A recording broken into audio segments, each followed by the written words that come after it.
Hi, my name is Gerhard Schwantner and welcome to Selling Power TV. Today we have the pleasure of meeting with Colleen Stanley, and she is the author of a wonderful book that deals with emotional intelligence in sales.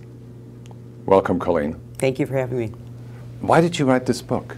Well, you know, we actually had a couple colleagues that teach emotional intelligence in the leadership world, Marty Lassen and Scott Helford, and the more we got talking about their work, they kept saying to me, why aren't you guys incorporating this into your consultative sales training?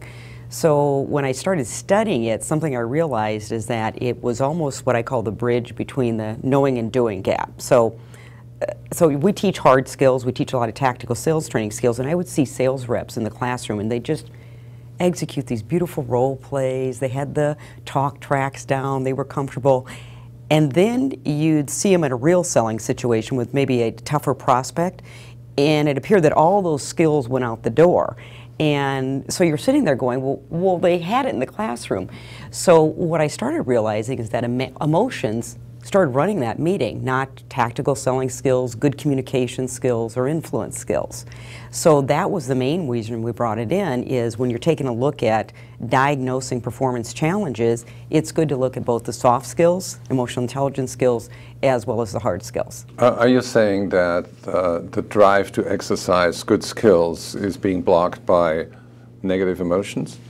You know, it even goes deeper than that. It's almost like, for many years, as you've probably heard this, sales is an art and a science. Right. Well, we like to contend now it's an art in the neuroscience, because here's what can happen. Let's say you're that tough prospect, and you know, you're sitting there like this, you're checking your BlackBerry, your smartphone, you're giving those short grunt answers, and what happens is there is a physiological reaction that starts happening in your body. Right. So there's a part of your brain, here's the neuroscience, called the amygdala, and it's a group of almond-shaped cluster right above the brain stem.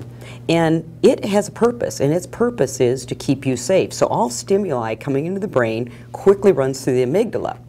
Well, if it sees something as dangerous, you, the prospect, it starts sending you into what we call fight or flight response. Right.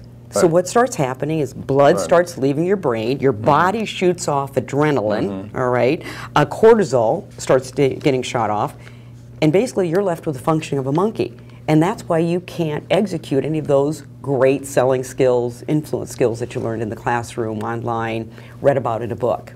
So it's actually a documented phenomenon. So it's the same with a golf swing, because when we screw up our golf swing, it is because we use too much aggression to overcompensate from the fear of hitting a bad shot. Right. So it becomes a self-fulfilling prophecy. Absolutely. Well, and you mentioned aggression. So, you know, for some reps, everybody's heard this. They've been trained on it. There's thousands of books out there. Talk less, okay, listen more. The cute saying, God gave you two ears, one mouth for a reason. But here's what happens. When you get into a fight or flight situation, for some people, they actually start fighting with the prospect, and they start doing that product up, or they're going to let you know, Mr. Prospect, I know just as much as you. So is that a hard selling skill challenge, or is that a soft skill challenge? And I guess, you know, I contend it's always a combination of both. In the EQ world, we call it the IQ and the EQ. So what do you recommend that salespeople do when sort of fear narrows their field of vision, and they're just focused on one thing instead of relaxing and seeing everything? Right.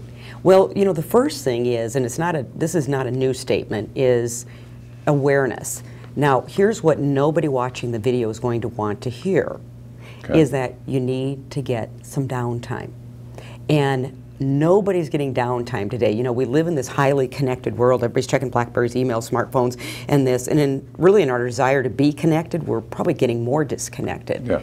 And it's only in the downtime that you can sit there and analyze, how did I show up yesterday?